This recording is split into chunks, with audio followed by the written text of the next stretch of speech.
Jadi di sini ada beberapa narasumber yang sudah saya undang. Kepada narasumber dipersilakan untuk memperkenalkan diri.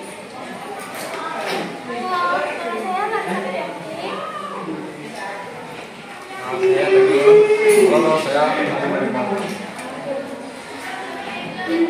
Yang kita bahas ini Hikayat Si Miskin dan Marah. Kalau tidak salah, cerita awalnya tuh ada seorang raja kan. Begitu terkena sumpah Batara yang membuat dia dari sini menjadi miskin.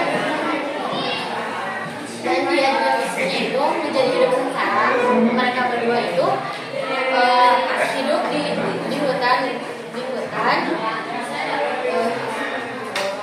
Kedua pasangan ini mereka itu jadi sering dapat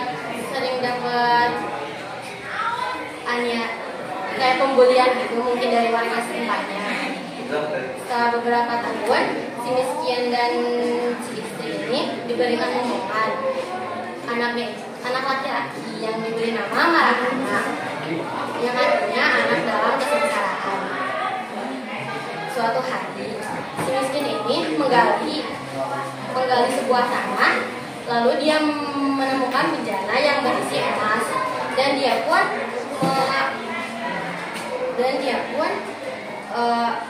Tanjung yang berisi emas itu dia membuat sebuah istana.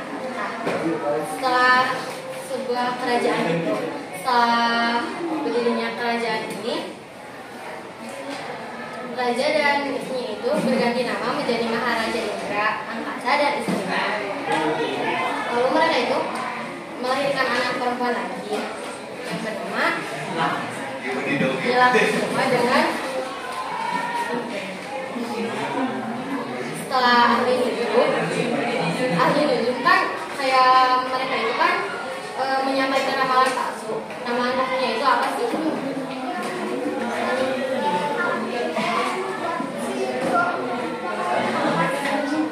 Ya, jadi setelah ada ramalan palsu itu, jadi dua anak itu gimana gitu kan?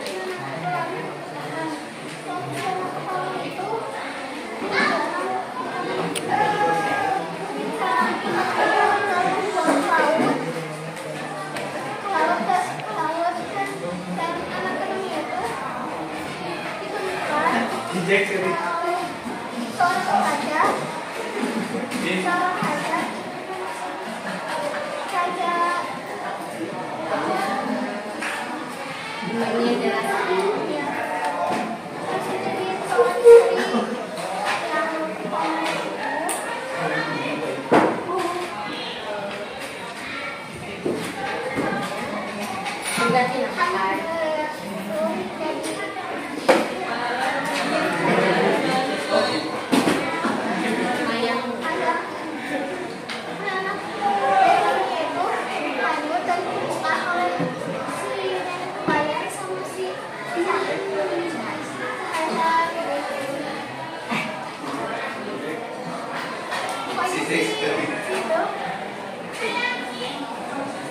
Setelah kan dia itu ditemukannya oleh nenek Kabayan.